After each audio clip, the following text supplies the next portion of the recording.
Apa pengantin no Nevio. Apa panggilan kamu Nevio? Vio. Vio Vivo. Vio. Vivo merek apa? Vio dan Widya. Wiwit panggilannya. Bukan Wiwit. Biasanya kalau Widya panggilannya Wiwin. Kalau apa namanya Muhammad Mamat. Nama itu lagi tuh. Khairul Choi. Apa lagi? Nah, banyak lah. Baik, Vio sama Widya sejak menikah kemarin, sejak sah maka sholatnya tidak sama macam sholat orang yang jomblo. Maka yang jomblo cepatlah nikah. Saya punya komunitas itu anak-anak muda, itu selalu saya anjurkan, ayo nikah. Biar apa? Nikahnya lebih apa? Sholatnya lebih afdal. Bahkan dalam hadis lain nanti disebutkan apa? Man tazawwaja, siapa yang sudah menikah, faqad istakmala nisful iman.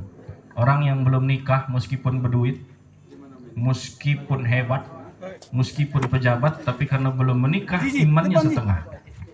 Maka orang yang sudah menikah imannya full. Al-mula'abah az-zawj li zawjiha. Dalam hadis Nabi mengatakan apa Bapak Ibu yang dimuliakan oleh Allah Subhanahu wa taala? Kullu syai'in, segala sesuatu, la yubda'u fihi bismillahi fahuwa la'ibun wa lahwun. Segala sesuatu kalau di depannya tidak dimulai dengan bismillah maka itu hanya main-main saja, tak ternilai pahala. Illa nikah, kecuali pernikahan. Famula'abatu zawj li imra'atiha, main-mainnya seorang suami terhadap istrinya fahuwa hasan. Jadi kita kalau beribadah tapi tidak ketik bismillahnya tidak terhitung pahala. Tapi kalau pernikahan main-main suami terhadap istri baik terhitung pahala. Lemak nian. Idza nazara, kalau seandainya suami melihat memandang wajah istrinya, kemudian si istri memandang kembali tatapan wajah tersebut, maka saat itu Allah akan memandang mereka berdua dengan pandangan kasih sayang.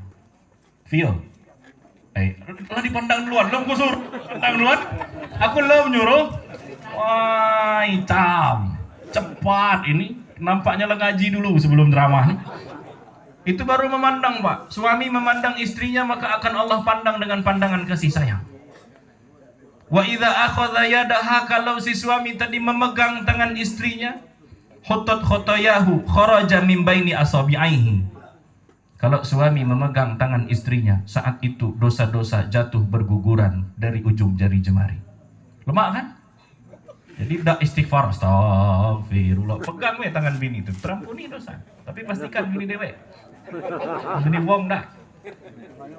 Praktek di sini, enggak ya? Itu, Masya Allah. Inilah yang bikin semangat nikah itu. Semangat menikah bagi yang belum.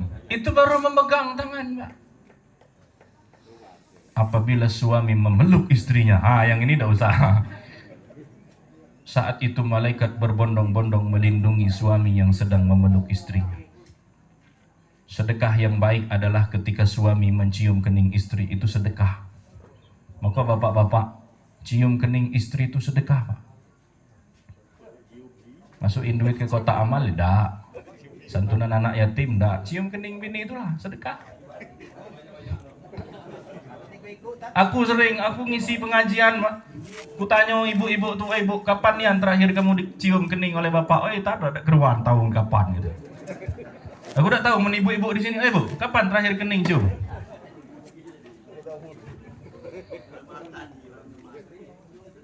Maka ada seorang istri yang dia selalu mengingatkan suaminya sebelum berangkat kerja, ayah. Jangan lupa panggilan sayang, itu harus ada. Nabi itu panggil istrinya dengan panggilan sayang, ya Humaira, wahai engkau yang putih kemerah-merahan.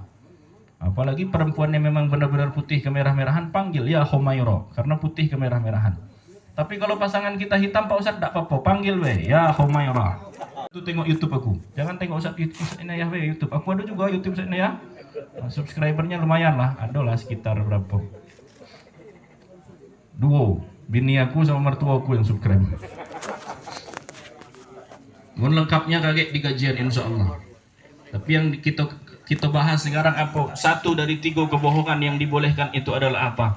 Pujian suami terhadap istri atau pujian istri terhadap suami. Itu meskipun bohong boleh.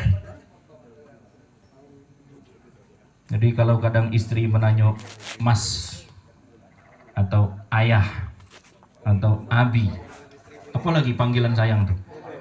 Tapi saya perhatikan ya, aku ini surveinian loh, surveinian aku tuh. Jadi tidak tahu kapan baru menikah tuh ya. Aku tidak cerita kamu lah, aku bela dewek lah misalnya. Kapan pertama kali nikah itu ditulis nama di situ sayangku cintaku, lengkapnya itu sayangku cintaku. Lah sebulan nikah hilang cintaku tuh, tinggal sayangku weh. Lah 2 bulan hilang kunya itu, tinggal sayang weh. Lah setahun hilang lagi mama. Lah tidak sayang lagi dia mama. Lah 2 tahun, 3 tahun bukan mama lagi, unjuk nama situ. Apa? Hansip. Atau misalkan dia punya anak namanya Ahmad, maka panggilan sayang itu adalah sunnah yang dilakukan oleh Rasulullah sallallahu alaihi wasallam. Bapak Ibu yang dimuliakan oleh Allah Subhanahu wa taala. Jadi dalam kajian pernikahan itu ada satu bab sendiri dalam fikih yang 18 jilid. Fikih itu 18 jilid Bapak Ibu. Dari sejak bab toharoh sampai terakhir nanti bab tentang negara, tentang jihad. Salah satu dari 18 bab itu membahas tentang pernikahan. Sekarang ini maaf nih, banyak wong nikah tapi dia udah tahu mana kewajiban dia, mana bukan kewajiban dia. Ujungnya apa? Ujungnya terjadi perceraian, naudzubillah, tsumma naudzubillah. Tidak jauh-jauh, dalam seminggu inilah ada 2 pasangan yang curhat ke kami. Aku nih bangsa curhat itu, aduh kena tarif biaya mungkin lebih duit nian aku. Tapi wong curhat tuh datang nih curhat. Ustadz, mak mano ini Pak Ustadz. Emang Ustadz, namanya be Ustadz. Ustadz itu apa? Tempat curhat. Ustadz, apa? Bini aku minta cerai, tapi aku udah galak. Ujungnya dia pergi ke pengadilan agama. Dia bersaksi, bersumpah di atas Al-Quran. Sumpahnya itu bahwa aku tidak menafkahinya dan aku membawa anaknya ketika sakit. Karena sumpahnya itulah kemudian hakim menjatuhkan talak. Padahal Pak Ustadz, aku tuh udah kate bawa anak tuh udah kate. Dem tuh aku ini pegawai, bukan tidak pegawai aku nih. Akhirnya jatuh talak. Ngapa dia tuh minta dicerai? Ternyata dia ini selingkuh. Wah, itu curhatan, itu baru si kok wong yang curhat, belum lagi ada lagi Pak Ustadz. Aneh yang betino sekarang yang curhat. Mun tadi lanang. Saya termasuk orang yang kalau ada perempuan yang minta nomor HP saya, istri saya tidak marah. Istri saya tidak pernah marah kalau nomor saya diminta sama perempuan. Kadang saya ceritain, Mi, tadi ada perempuan minta nomor HP Abi. Apa kata dia? Dem lah Bi, paling ibu-ibu nak minta ngisi pengajian. Oh iya pula. Datang curhat, perempuan sekarang yang curhat, Pak Ustadz. Aku ini Pak Ustadz, semua sudah saya lakukan kewajiban saya. Tengok, di sini letak kesalahan. Dia mengatakan melakukan kewajibannya. Memang apa kewajiban yang sudah ibu lakukan? Saya ini Pak Ustadz, pasal cuci, akulah nyuci ke bajunya. Pasal masak, saya sudah memasakkan untuk dia. Rumah sudah saya bersihkan. Anak sudah saya urus. Tapi ada satu yang tidak bisa saya lakukan Pak Ustadz. Apa itu? Melayaninya. Bahaya ini. Justru itu tujuan nikah. Tujuan nikah itu kalau bukan untuk hubungan, apa lagi? Aku masakin dia Pak Ustadz, nyucikan bajunya Pak Ustadz, bersihkan rumah Pak Ustadz.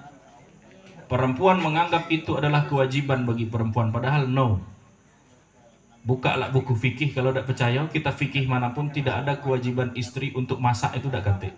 Kalau mau buka rujukan hadis yang dimana hadis itu diriwayatkan oleh Sayyidah Aisyah radhiyallahu anha, ketika Aisyah menceritakan bagaimana keseharian Rasulullah di rumahnya. Apa kata Aisyah? Panjang sekali Aisyah menceritakan Rasulullah di rumahnya, tapi salah satu daripada inti hadis tersebut adalah apa? Annahu, bahwasannya Rasulullah ghassala libasahu. Nabi itu kalau di rumah mencuci pakaiannya sendiri. Jadi dari hukum fikih sebenarnya mencuci pakaian itu bukan kewajiban istri, tapi kewajiban suami. Cuma istri kita baik, Pak. Istri kita baik. Baik istri kita. Tapi Masya Allah, saya punya kawan dia benar-benar mengamalkan ini sunnah yang dilakukan oleh Rasulullah.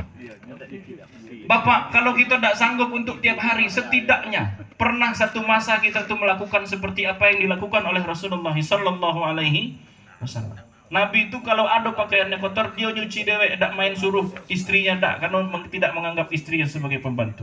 Hikmahnya apa? Hikmahnya apa, Masya Allah? Kalau kita menjalankan itu, ada dapat kita hikmahnya. Kalau kita nyuci pakaian kita dewek, Pak, hikmahnya apa? Duit kita udah hilang.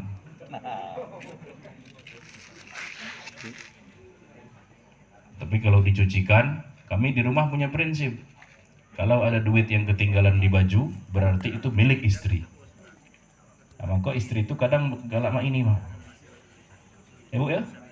Tahu ya ini, Bu? Tahu apa ini? Tahu? Lambang apa ini? Apa ini, Bu? Generasi tua kalau ini.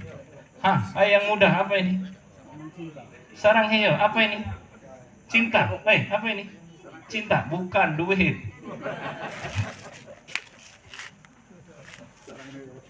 Mau rumah tuh. Abi.